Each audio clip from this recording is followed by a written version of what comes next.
আকীদা বললেই তো কিছু মানুষ মনে করে যে সালাফিরা যে আকীদা শিখায়, তাওহীদের আকীদা, আমি জানি না যে এই পর্যন্ত এই আকীদার মধ্যে তেমন কোনো পার্থক্য সালাফি, হানাফি, শাফি, হাম্বলি, মালিকি, আকীদা নিয়ে যে এত গর্জন আর এত আলোচনা, কি আলোচনা, শেষ পর্যন্ত আলোচনায় গিয়ে তারা আল্লাহ কি আরশে আছে, আল্লাহ সব জায়গায় আছে, এরকম এমন কিছু সূক্ষ্ম আলোচনার মধ্যে গিয়ে তারা আকীদাকে ঢুকায়। এইরকম আকীদার সংশোধন নয়, একটা আকীদার সংশোধন হইতে হবে এবং সেটা উম্মার আকীদার সংশোধন হইতে হবে। এটা সালাফিদেরও সংশোধন হইতে হবে, হানাফিদেরও সংশোধন হওয়া লাগবে, সুন্নিদেরও এই আকীদার সংশোধন হওয়া লাগবে, দেওবন্দীদেরও এই আকীদার সংশোধন হওয়া লাগবে, আহলে হাদিসদেরও এই আকীদার সংশোধন হওয়া লাগবে। গোটা দুনিয়ার সকলের এই আকীদার সংশোধন না হওয়া পর্যন্ত মুসলমানদের মুক্তির পথ তারা খুঁজেই পাবে না। সেই আকীদাটা হলো মুসলমানদেরকে একটা আকীদা ধারণ করতে হবে। সেই আকীদাটার নাম হলো আল আকীদাতুল জিহাদিয়া। আল আকীদাতুল জিহাদিয়া মানে কি? জিহাদে ঝাঁপায় পড়া, একটা অস্ত্র নিয়ে আরেকজনের গায়ে যে তাক করা, কয়েকটা বোম মারা, না, এগুলো না। আল আকীদাতুল জিহাদিয়ার এক অর্থ, সেটা হলো প্রত্যেকটা মুসলমানকে বিশ্বাস করতে হবে উম্মার এই পতনের একমাত্র মুক্তির পথ হলো জিহাদ। বাস, এখানে ফুল স্টপ, আর কোনো কথা নাই।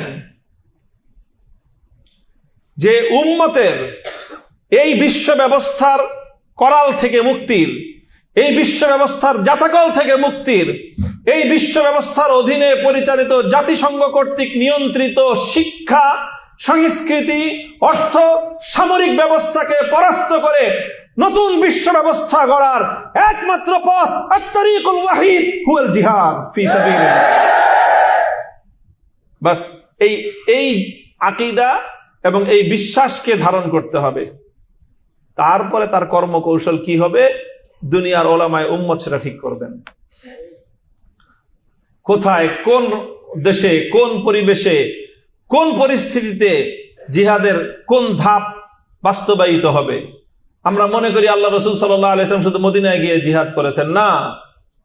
আল্লাহ নবী মক্কি জিন্দেগিতে 13 বছর জিহাদের প্রথম ধাপ অতিক্রম করেছেন। মদিনায় গিয়ে জিহাদের দ্বিতীয় ধাপ শুরু হয়েছে। জিহাদের 4টা ধাপ রয়েছে। সেই 4 ধাপের প্রথম ধাপ হলো আল্লাহ নবী 13 বছর মক্কায় অ্যাপ্লাই করেছেন।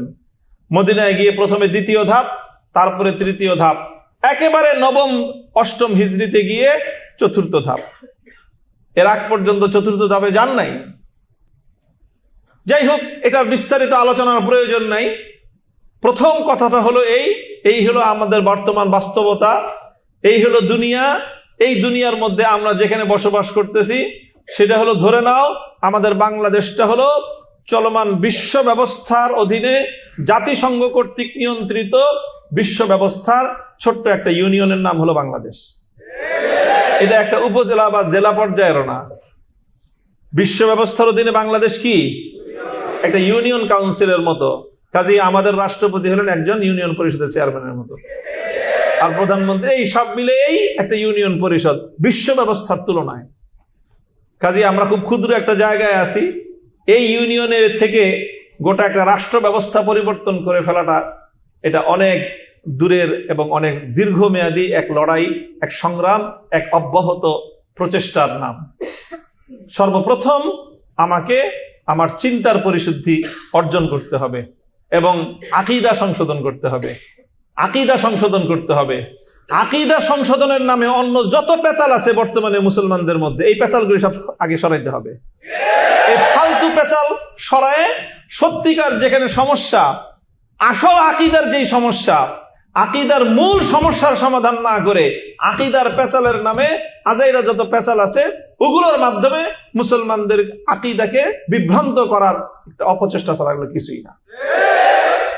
মুসলমানদের এই আকীদা যদি সংশোধন হয়, ইনশাআল্লাহ এর মাধ্যমে ধাপে ধাপে ধাপে ধাপে তুমি যখন বিশ্বাস করতে শুরু করবা যে আমাদের মুক্তির পথ হলো এটা, তখন সেই পথ কোথায় কিভাবে অবলম্বন করতে হবে সেই পথে আমার ভূমিকাটুকু কি থাকবে, আমার বাংলাদেশের মুসলমানদের ভূমিকা কি হওয়া উচিত, আমার দেশের মুসলমানদের ভূমিকা কি হওয়া উচিত, আমরা সেই ধাপগুলো ধীরে ধীরে নির্ণয় করতে পারবো।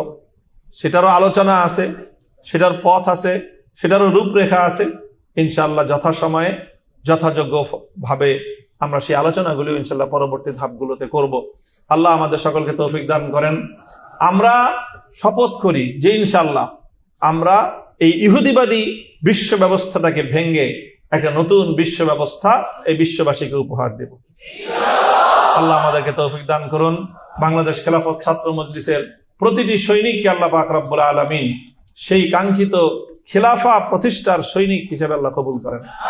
ওয়া আখিরু দাওয়ানা আলহামদুলিল্লাহি রাব্বিল আলামিন। আসসালামু আলাইকুম।